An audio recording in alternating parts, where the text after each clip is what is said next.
Welcome to intern class. ரொம்ப நாளைக்கு அப்புறம் நம்ம உங்களை சந்திக்கிறதுல ரொம்ப மகிழ்ச்சி. ஆக்சுவலாக ரீசெண்டாக டிஎன்பிஎஸ்சி வந்து 2025க்கான சிலபஸ் வந்து அப்டேட் பண்ணியிருக்காங்க. ஈவன் குரூப் 1, குரூப் 2, குரூப் 4 எல்லாத்துக்குமே அப்டேட் பண்ணியிருக்காங்க. இன்றைக்கி நம்ம வீடியோவில் குரூப் 4க்கான கொஷின் பேட்டர்ன் அண்ட் சிலபஸை பார்க்கலாம். அண்ட் குரூப் 2க்கான சிலபஸும் இதுவும் மேக்ஸிமம் ஒரே மாதிரி தான் இருக்கும். ஒரு சில சேஞ்சஸ் மட்டும் ஜிஎஸ்சில் இருக்குது. ரெண்டாவது பார்ட் சி பொறுத்த வரைக்கும் ஜென்ரல் தமிழ் குரூப் 4ல் இருக்குது, அது கட்டாயம். ஓகேங்களா? குரூப் 2வை பொறுத்த வரைக்கும் ஜென்ரல் தமிழ் நீங்கள் எடுத்துக்கலாம், ஆர் ஜென்ரல் இங்கிலீஷ் எடுத்துக்கலாம். இந்த ஜென்ரல் இங்கிலீஷ்க்கான சிலபஸை வந்து உங்களுக்கு சார் வந்து இன்னொரு வீடியோவில் போடுவார். ஓகே, இன்றைக்கி நம்ம என்ன வீடியோவில் பார்க்க போகிறோம் அப்படின்னா 2025க்கான டிஎன்பிஎஸ்சி நியூ சிலபஸோட கொஸ்டின் பேட்டர்ன் அண்ட் அதோட ப்ளூ பிரிண்ட்டை மட்டும் பார்க்க போகிறோம். நாளைக்கு நம்ம டீட்டெயில்டு சிலபஸை பார்க்கலாம். ஓகேங்களா? ஓகே, மொத்தம் 3 டிவிஷன் இருக்க போகுது. Part A, part B, part சின்னு இருக்க போகுது question paper. Part A GS, part B aptitude and mental ability, part C வந்து ஜென்ரல் தமிழ். ஜிஎஸை பொறுத்த வரைக்கும் 75 கொஷின்ஸ், ஒரு கொஷினுக்கு 1.5 மார்க்ஸ் சொல்லியிருக்காங்க. ஓகேங்களா? ஒரு கொஷினுக்கு 1.5 மார்க்கு. அதே மாதிரி 75 கொஷின்னா ஜிஎஸ் மட்டும் 112.5 மார்க்ஸ். ஓகேங்களா? பார்ட் பியை பொறுத்த வரைக்கும் aptitude and mental ability 25 questions 37.5 marks வருது. பார்ட் சி பொறுத்த வரைக்கும் ஜென்ரல் தமிழ் 100 கொஸ்டின்ஸ் 150 மார்க்ஸு. அதிக வெயிட்டேஜ் இருக்குது ஜென்ரல் தமிழ் எப்பயும் போல். இந்த பேட்டர்னில் என்ன மாறுபாடு இருக்குது அப்படின்னு கேட்டிங்கன்னா, பார்ட் ஏ எப்பயுமே தமிழாக இருக்கும், பார்ட் பி வந்து ஜிஎஸ் அண்ட் ஆப்டிடியூடாக இருக்கும். இப்போ வந்து part A, part B, part சின்னு கொஞ்சம் பிரித்து வச்சுருக்காங்களே தவிர நம்பர் ஆஃப் கொஸ்டின்ஸ் அதில் அவ்வளோதான் கேட்க போகிறாங்கன்றது உறுதியாயிடுச்சு. ஓகே,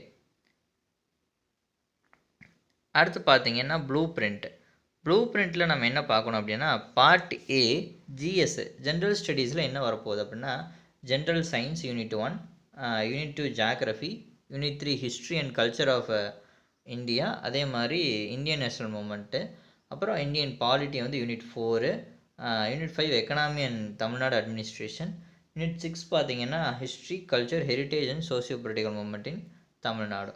ஓகே, மொத்தம் 6 யூனிட் இருக்க போது ஜிஎஸை பொறுத்த வரைக்கும். ஜென்ரல் சயின்ஸில் உங்களுக்கு 5 கொஷின் தான் கேட்க போகிறாங்க. அதே மாதிரி ஜாகிரஃபிலையும் அதே மாதிரி 5 கொஷின் தான் கேட்க போகிறாங்க. வெயிட்டேஜ் கம்மியாக இருக்கிற 2 யூனிட்னா சயின்ஸ் அண்ட் ஜாகிரஃபி. ஓகே, அடுத்து பார்த்தீங்கன்னா 3rd யூனிட்டை பொறுத்த வரைக்கும் ஐஎன்எம்மும் ஹிஸ்ட்ரியும் கம்பைன் பண்ணி 10 கொஷின்ஸ் கேட்குறாங்க. பாலிட்டி 15 கொஸ்டின்ஸ் கேட்குறாங்க. Economy and Tamil Nadu administration 20 questions. History, culture, heritage and socio political movement in தமிழ்நாட்டில் ஒரு 20 கொஸ்டின்ஸ் கேட்குறாங்க. மொத்தமாக பார்த்தீங்க அப்படின்னா 75 கொஸ்டின்ஸ் எப்பயும் போல் வந்துடுது. இது வரைக்கும் இந்த யூனிட்டில் இவ்வளோ கொஸ்டின் தான் கேட்பேன் அப்படின்ற ஒரு ப்ளூ பிரிண்ட் வந்து டிஎன்பிசி கொடுத்ததில்ல. பட் 2025க்கான சிலபஸில் வந்து கொடுத்துருக்காங்க. நாங்கள் இந்த யூனிட்டை இப்படி யூனிட் பிரித்து வச்சுருக்கோம், இந்த யூனிட்டுக்குள்ளே இவ்வளோ கொஸ்டின் தான் கேட்க போகிறோம் அப்படின்னு சொல்லி கொடுத்துருக்காங்க. ஓகே, இந்த ஹிஸ்ட்ரியும் ஐஎன்எம்மும் முன்னாடி வேறு யூனிட்டாக இருந்தது, இப்போ கம்பைன் பண்ணி ஒரே யூனிட்டாக இருக்குது. அதே மாதிரி எக்கனாமி, தமிழ்நாடு அட்மினிஸ்ட்ரேஷன் வேறு யூனிட்டாக இருந்துச்சு, இப்போ கம்பைன் பண்ணி ஒரே யூனிட்டாக இருக்குது. மூணாவதாக கரண்ட் அஃபேர்ஸ்ன்ற இங்கே யூனிட் இல்லை அப்படின்னு யாரும் நினைக்க வேணாம். ஜென்ரல் சயின்ஸோட சிலபஸில் கரண்ட் அஃபேர்ஸை சேர்த்துருப்பாங்க. அதே மாதிரி ஜாகிரஃபியோட அந்த சிலபஸில் கரண்ட் அஃபேர்ஸ் சேர்த்துருக்குறாங்க. இந்தியன் பாலிட்டிலையும் கரண்ட் அஃபேர்ஸ் சேர்த்துருக்காங்க, எக்கனாமிலையும் கரண்ட் அஃபேர்ஸ் சேர்த்துருக்காங்க. இது குரூப் 4க்கான சிலபஸில். ஓகேங்களா?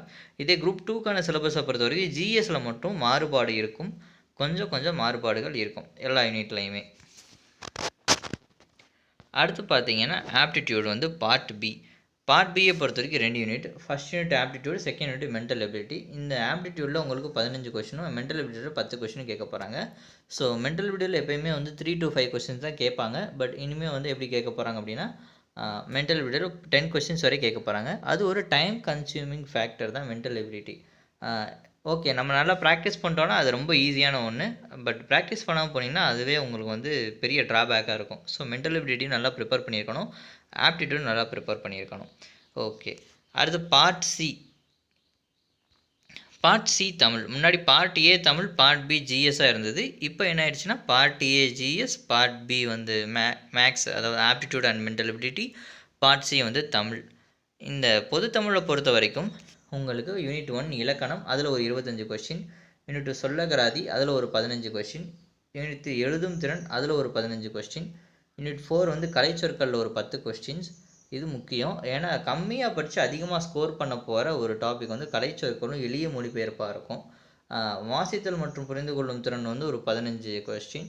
எளிய மொழிபெயர்ப்பில் ஒரு 5 கொஸ்டின். இலக்கியம், தமிழ் அறிஞர்களும், தமிழ் தொண்டும்ல ஒரு 15 கொஸ்டின். இருக்கிறதுலே பெரிய பார்ட் எது அப்படின்னா யூனிட் 7 இலக்கியம், தமிழ் அறிஞர், தமிழ் தொண்டும் அதிகமான சிலபஸ் தான் முன்னாடி இருந்தது. இப்போ என்ன பண்ணிட்டாங்கன்னா அதோட சிலபஸ் எல்லாம் கம்மி பண்ணிவிட்டு இது மட்டும் நீங்கள் படித்தா போகுதுன்ட்டு இதுக்கு ஒரு சிலபஸ் ஃப்ரேம் பண்ணி கொடுத்துருக்காங்க. அந்த சிலபஸ்லேருந்து உங்களுக்கு 15 கொஸ்டின்ஸ் கேட்க போகிறோம் அப்படின்னு சொல்லியிருக்காங்க. ஸோ தமிழை பொறுத்த வரைக்கும் நிறையா சிலபஸில் மாடிஃபிகேஷன்ஸ் ஆகிருக்கு. அது எங்கன்னா முக்கியமாக யூனிட் 7ல் தான். மற்ற இந்த யூனிட் 6 வரைக்கும் இருக்குங்களா, யூனிட் 1லேருந்து யூனிட் 6 வரைக்கும் ஆல்ரெடி சிலபஸில் இருந்ததும் ஒரு சில டாபிக்ஸ் சேர்த்து யூனிட் வைஸாக பிரித்து கொடுத்துருக்காங்க தவிர எக்ஸ்ட்ரா அப்படி மொத்தமாக சிலபஸை மாற்றிட்டாங்களா அப்படிலாம் அதுவும் கிடையாது. இருக்கிற சிலபஸை கொஞ்சம் வந்து ஈஸியாக மாற்றி கொடுத்துருக்காங்க. ஏன்னா இங்கிலீஷை பொறுத்த வரைக்கும் சிலபஸ் முன்னாடி ஈஸியாக இருந்தது. இப்போ பார்த்தீங்கன்னா இங்கிலீஷ் அண்ட் தமிழ் ஈக்குவலான சிலபஸாக ஒரு வெயிட்டேஜ் கொடுத்து சேமாக பிரிச்சிருக்கிறாங்க. இது குரூப் 4க்கு ஓகேங்களா. அப்போ குரூப் 4 வெயிட்டேஜ் அதிகமாக இருக்க போகிறது இலக்கணம் 25 மார்க்ஸும், அதே மாதிரி கலை சொற்கள் எளிய மொழிபெயர்ப்பு இது ரெண்டையுமே நம்ம சேர்த்து தான் படிக்கணும். ஏன்னா ரெண்டுமே ஒரே மாதிரி தான் இருக்க போகுது. கலை சொற்களை பொறுத்த வரைக்கும் இங்கிலீஷ் டு தமிழ் உங்களுக்கு புக் பேக்கில் கொடுத்துருப்பாங்க பின்னாடி. எளிய மொழிபெயர்ப்பும் பிறமொழி சொல்லேருந்து தமிழ் சொல் ஆகிறது எளிய மொழிபெயர்ப்பாக இருக்கும், அவ்வளோதான். மற்றபடிக்கு எவ்வளோ பெரிய வித்தியாசம்லாம் கிடையாது. இதில் ஒரு 15 கொஷின் வந்து ஈஸியாக போடுற மாதிரி கொஷினாக இருக்க போகுது.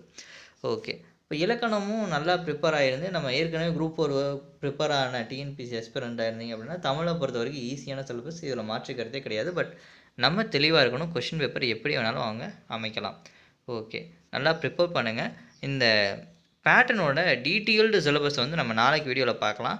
அதே மாதிரி இங்கிலீஷ் சார் உங்களுக்கு இது குரூப் 2க்கான இங்கிலீஷ் சிலபஸ் வந்து நடத்துவாங்க. ஏன்னா நம்ம யூடியூப்லேயே பார்த்தீங்கன்னா டிஎன்பிஎஸ்சியோட இங்கிலீஷ் சிலபஸ் நடத்துகிற அளவுக்கு பெரிய எந்த சேனல்ஸும் கிடையாது. அதை யாரும் பெருசாக நடத்துகிறதும் கிடையாது, இது பண்ணுறது கிடையாது. ஸோ இங்கிலீஷ் தான் நீங்கள் ப்ரிப்பேர் பண்ண போகிறீங்க அப்படின்னு இங்கிலீஷ் மீடியம் ஸ்டூடெண்ட் இருந்தீங்கன்னா நீங்களுமே நம்ம சேனலை ஃபாலோ பண்ணிக்கோங்க. ஏன்னா ஜென்ரல் இங்கிலீஷுக்கு நம்ம சிலபஸ் வைஸாக ரெகுலராக இனிமேல் வீடியோ போட போகிறோம்.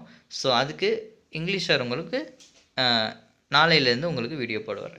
ஓகேயா, நம்ம இந்த சிலபஸோட டீட்டெயில்டான வேர்ஷனை நாளைக்கு பார்க்கலாம்.